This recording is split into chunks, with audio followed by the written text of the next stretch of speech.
W jakich warunkach mieszkali pruscy żołnierze w XIX wieku? Jaką militarną rolę spełniały gołębie? Gdzie zginął jeden z najważniejszych misjonarzy i największych świętych niemieckich? Co wyjątkowego jest w tym moście obrotowym i co znajduje się dziś w dawnej warowni krzyżackiej? Odpowiedzi na te pytania znajdziecie podczas wycieczki do jednego z najpopularniejszych kurortów mazurskich, często nazywanego także żeglarską stolicą Polski.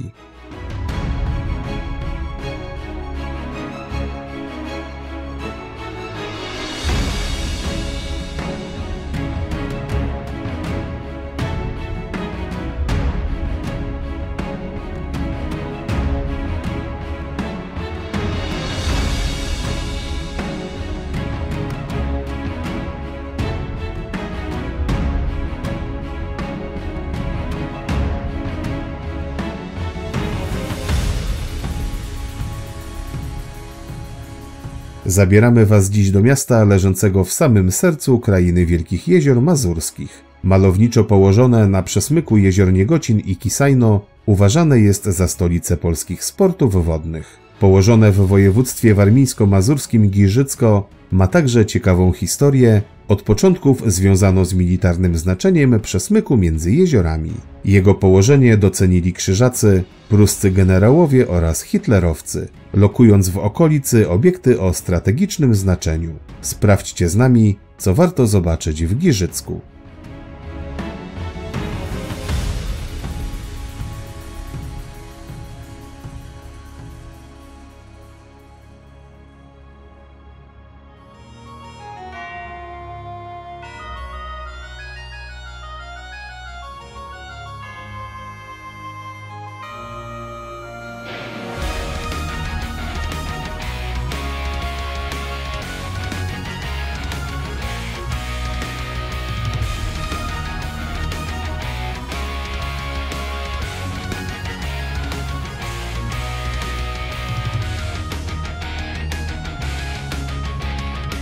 Sześć bastionów, 4 bramy, mury z fosą i ponad 100 hektarów.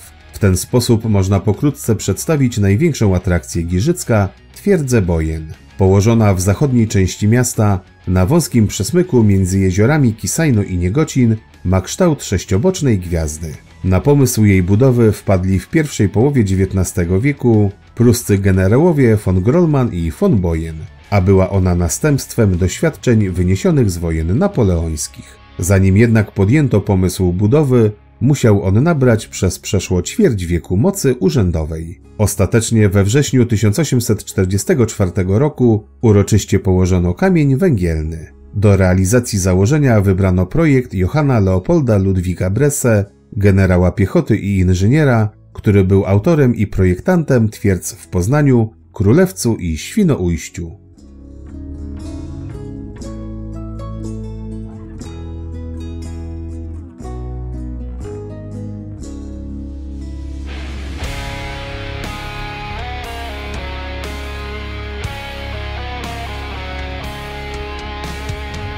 Budowę twierdzy zakończono w 1855 roku, jednak zanim do tego doszło, plany były na bieżąco modernizowane, a sama budowla rozbudowywana. Ostatecznie wyszło z tego całkiem spore miasteczko, w którym stacjonowało około 3–4 tysięcy żołnierzy. Nadano jej nazwę Feste Bojen na cześć jednego ze zwolenników i inicjatorów budowy, pruskiego ministra wojny, generała Hermana von Bojen. Bastiony otrzymały nazwy Hermann, Ludwik i Leopold od imion generała oraz Schwert, Recht i Licht od symboli umieszczonych w herbie von Bojen: miecz, prawo i światło.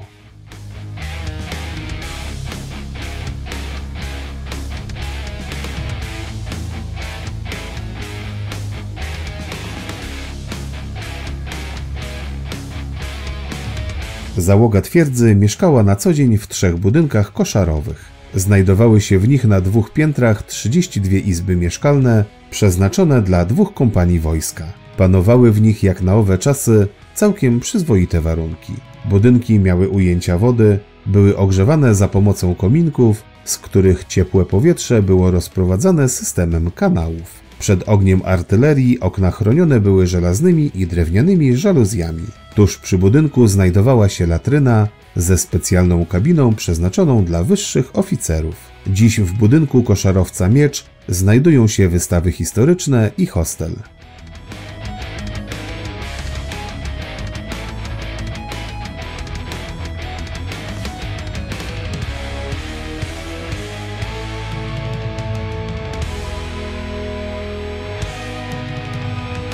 Chrzest bojowy twierdza przeszła podczas I wojny światowej, lecz zanim doszło do obrony, spełniła ona istotną rolę jako baza mobilizacji wojsk na terenie Mazur. W trakcie bitwy pod Tannenbergiem wojska pruskie zgromadzone w twierdzy dokonały kilku śmiałych wypadów na nadciągającą armię rosyjską. Po okrążeniu Giżycka przez Rosjan forteczna artyleria skutecznie raziła nieprzyjaciela. Pomimo oblężenia twierdza trzymała się twardo, uniemożliwiając wojskom rosyjskim dalszy marsz na Prusy Wschodnie, a komendant pułkownik Busse odrzucił propozycję poddania się. Ostatecznie Rosjanie zaprzestali prób zdobycia twierdzy i wycofali się z terenów Prus.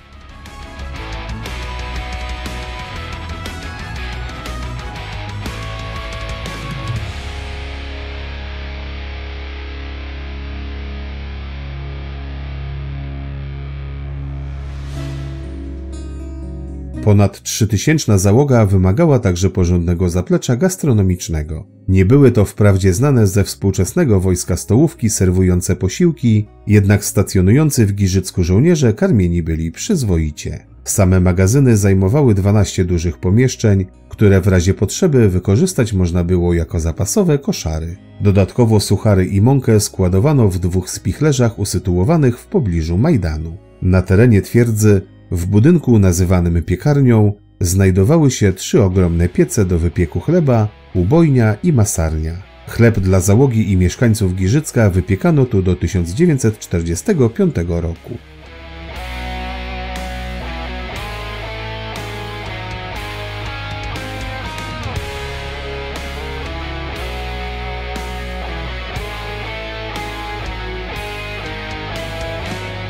W okresie międzywojennym militarne znaczenie twierdzy spadło, uznano ją za przestarzałą i przeznaczono na obiekt zaplecza.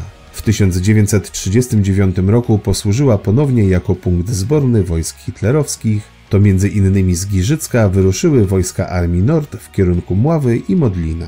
Po ataku wojsk niemieckich na ZSRR w twierdzy ulokowano szpital wojskowy. Była ona także siedzibą części sztabu generalnego Obce Armie Wschód z Mamerek. Analizowano tu m.in. zdobyte na froncie dokumenty oraz werbowano do współpracy oficerów Armii Czerwonej. W związku z tym ulokował się tu również ośrodek szkolenia Abwehry, w którym trenowano żołnierzy generała Własowa, którzy przeszli na niemiecką stronę.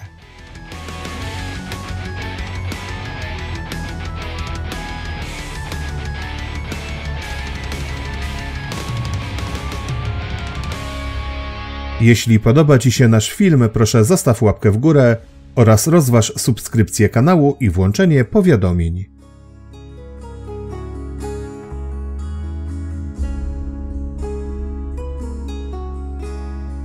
Aby tak potężna twierdza mogła się skutecznie bronić, potrzebna była odpowiednia infrastruktura zbrojeniowa. Broń składowano w 3-kondygnacyjnym budynku arsenału, w którym na parterze trzymano działa, a na piętrach broń lekką. O sprawne funkcjonowanie uzbrojenia dbały warsztaty artyleryjskie, w których naprawiano broń ciężką, oraz zbrojmistrz, który dokonywał napraw broni lekkiej.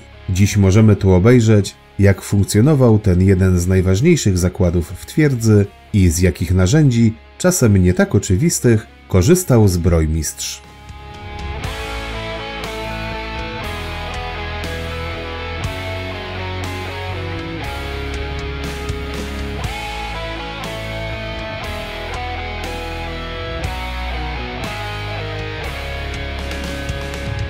Od 1941 roku, gdy funkcjonowanie rozpoczęła kwatera Hitlera w Wilczym Szańcu, w twierdzy Bojen rozpoczęło także funkcjonowanie tajne laboratorium, w którym oceniano jakość żywności dostarczanej do Wolfszance. Jedzenie dla Führera i najwyższych dygnitarzy nazistowskich musiało być najwyższej jakości i nikt nie mógł mieć z nim styczności. W ten sposób chroniono przywódcę III Rzeszy przed otruciem.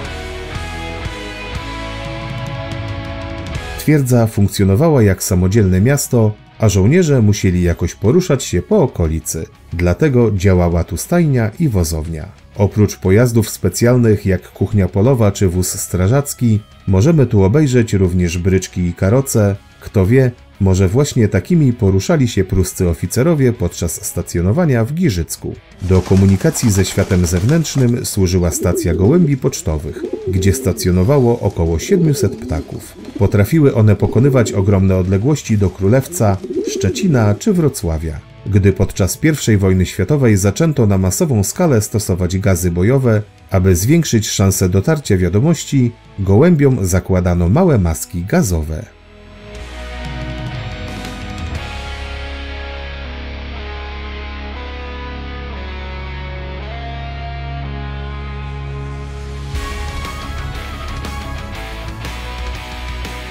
W styczniu 1945 roku wojska niemieckie opuszczają twierdzę bez walki.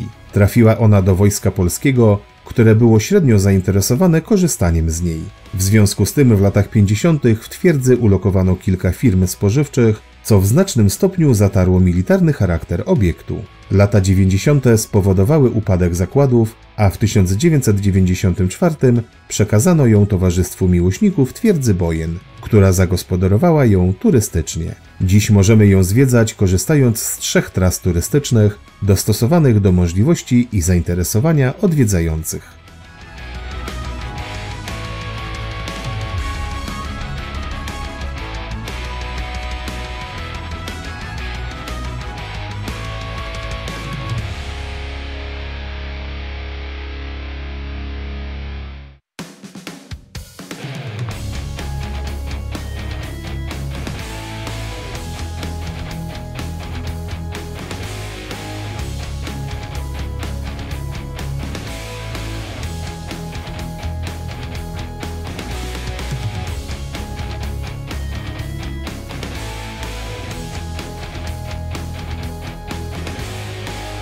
Zanim powstała twierdza, militarne znaczenie przesmyku między jeziorami docenili Krzyżacy, wznosząc w 1340 roku zamek.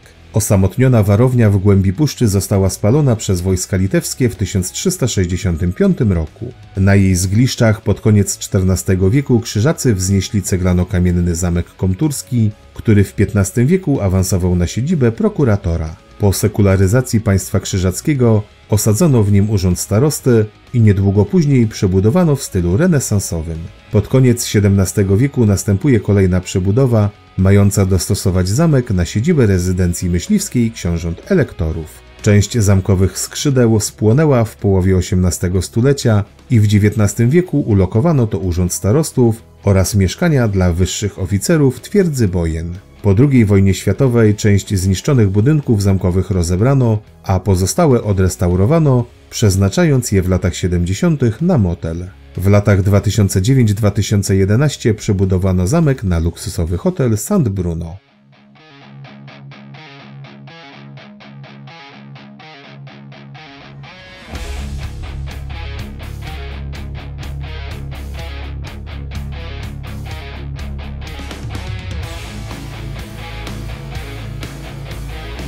W czasach swojej świetności zamek był podpiwniczonym, 3-piętrowym budynkiem na planie prostokąta o wymiarach 14 na 22 metry. Budynek i wewnętrzny dziedziniec otoczony był murem kurtynowym i fosą. Do dziś zachował się XIV-wieczny dom główny z renesansowymi szczytami z XVI stulecia. Podczas przekształcania w hotel dobudowano do niego stylizowane budynki.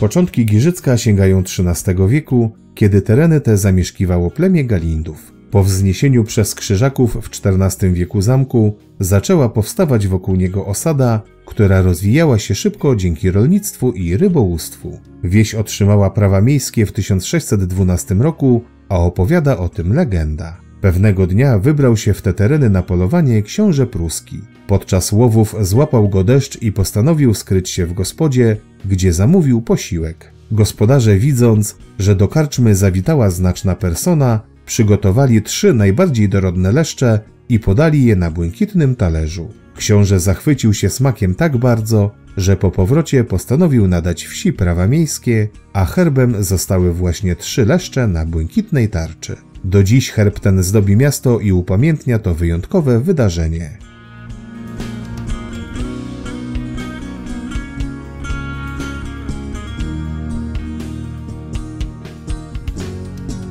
Już teraz możesz zabrać ze sobą nasze audioprzewodniki i słuchać ich podczas zwiedzania. Znajdziesz je wpisując Razem w Polskę na Spotify i w podcastach Google.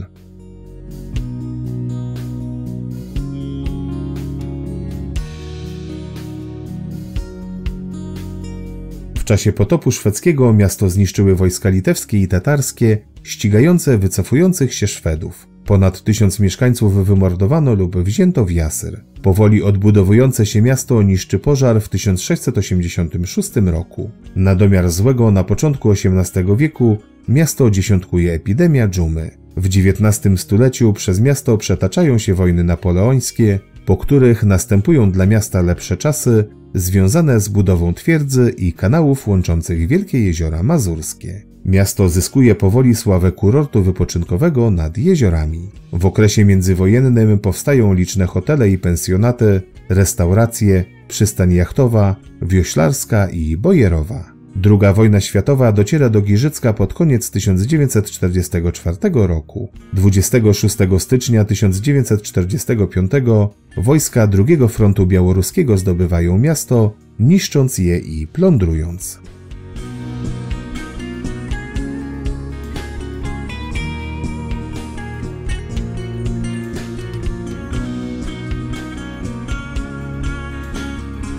Do dziś w centrum zachowały się XIX-wieczne kamieniczki, szczególnie przy ulicy Warszawskiej i 1 Maja. Najciekawszym zabytkiem Giżycka jest jednak most obrotowy na kanale Łuczańskim. Ten łączący jezioro Niegocin i Kisajno zabytek techniki powstał w 1860 roku dla zapewnienia łatwego, szybkiego i bezpiecznego połączenia miasta z twierdzą Bojen. Nietypowość giżyckiej przeprawy polega na obrocie nie wokół własnej osi, jak zazwyczaj w tego typu konstrukcjach, tu przęsło wędruje wzdłuż jednego z przyczółków. Można więc nazwać go mostem uchylnym. Jakby nie było, to ważąca około 100 ton przeprawa wprawiana jest w ruch przez jednego człowieka. Próby zainstalowania napędu mechanicznego skończyły się w latach 80. awarią i most był nieczynny przez prawie dekadę. Dziś jest jedną z niewielu czynnych konstrukcji tego typu w Europie.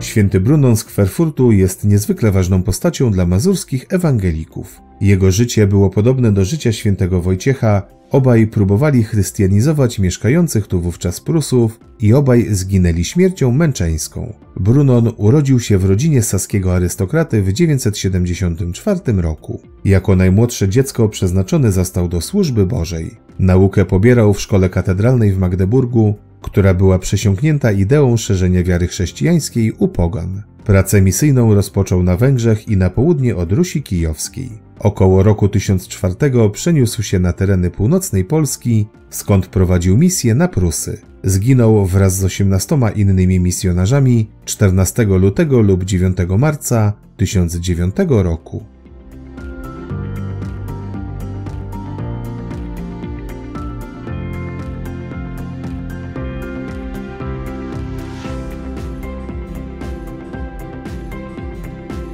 Legenda o śmierci świętego Brunona zyskała szczególną popularność w Giżycku za sprawą niemieckiego historyka Heinricha Voita, który na podstawie interpretacji średniowiecznych przekazów określił miejsce śmierci świętego na okolice tego miasta. Miejscowe elity podjęły temat i w 1910 roku wystawiły ku czci Brunona krzyż nad brzegiem jeziora Niegocin. Ze wzgórza świętego Brunona roztacza się fantastyczny widok na jezioro.